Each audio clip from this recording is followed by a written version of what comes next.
আজ আপনাদের সঙ্গে শেয়ার করব বর্ধমানের বর্ষুলের কিছু সেরা পূজা মণ্ডপ ও তার থিম এবং দুর্গা প্রতিমা। Hi everyone, welcome back to my channel. আমি অন্বেষা। আশা করি তোমরা খুব ভালো আছো। দুর্গাপুজো প্রায় শেষ হয়ে গেল, কিন্তু এখনো রেশ কাটেনি। তাই তোমাদের জন্য নিয়ে চলে এলাম বর্ধমানের বর্ষুলের টপ 3 পূজা প্যান্ডেল। আশা করি তোমাদের খুব ভালো লাগবে। ভিডিওটা দেখতে থাকো আর স্কিপ করো না। আর হ্যাঁ, তোমরা যদি বর্ধমান টাউনের টপ 14 পূজা প্যান্ডেলের ভিডিও দেখে থাকো তাহলে তোমাদেরকে অনেক থ্যাংক ইউ। আর যারা এখনো দেখোনি তাদের জন্য আমি ওপরে আই বাটনে লিংক, অলসো ডেসক্রিপশন বক্সে এই ভিডিওর লিংক দিয়ে দেবো, অবশ্যই চেক আউট করে নিও। আর পুজো কেমন কাটলো আমাকে কমেন্টে অবশ্যই জানিও।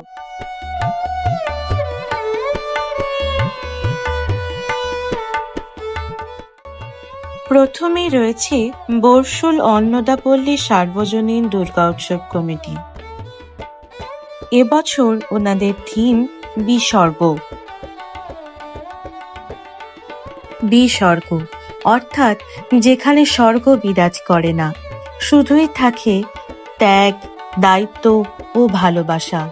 পিছনে ফেলে আসা শৈশব এবং চলাফেরার পথে আরো অনেক কিছুই যে আমরা উপভোগ করতে পারি না, এবছরে এটাই ওনাদের মূল আকর্ষণ।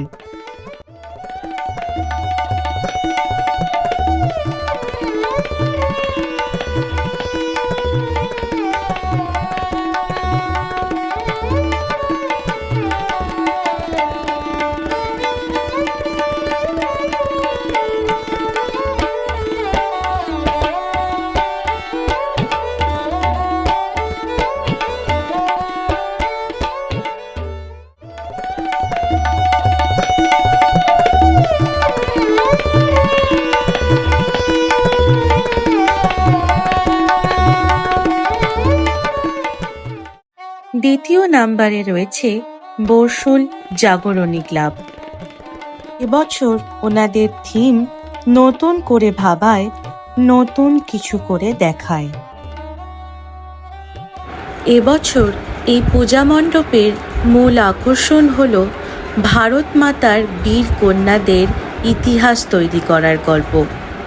ঝান্সির রানী লক্ষ্মীবাই থেকে শুরু করে তীরন্দাজ দীপিকা কুমারী, বীর সৈনিক ভ্যোমিকা সিং ও সোফিয়া কুরেশির মতন বীর কন্যা সন্তানদের গল্প নিয়েই তৈরি হয়েছে এই পূজা মণ্ডপ।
তৃতীয় নাম্বারে রয়েছে বর্ষুল ইয়ং ম্যানস অ্যাসোসিয়েশন।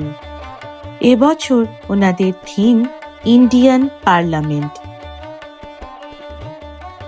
এবছরের এই পূজা মণ্ডপের মূল আকর্ষণ হল ইন্ডিয়ান পার্লামেন্টকে যারা এতদিন ধরে রুল করে গেছেন তাদের সবার কিছু তথ্য ও ছবি এই পূজা মণ্ডপের দ্বারা তুলে ধরা হয়েছে।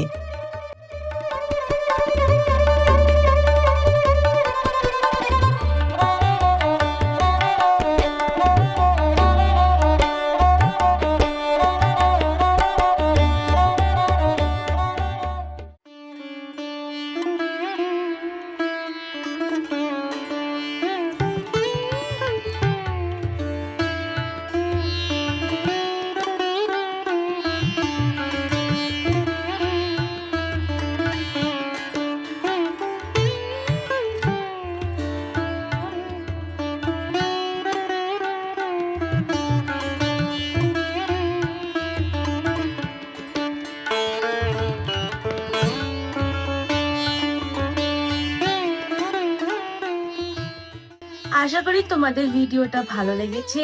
আর ভিডিওটা ভালো লাগলে লাইক, কমেন্ট অ্যান্ড শেয়ার করে দিও।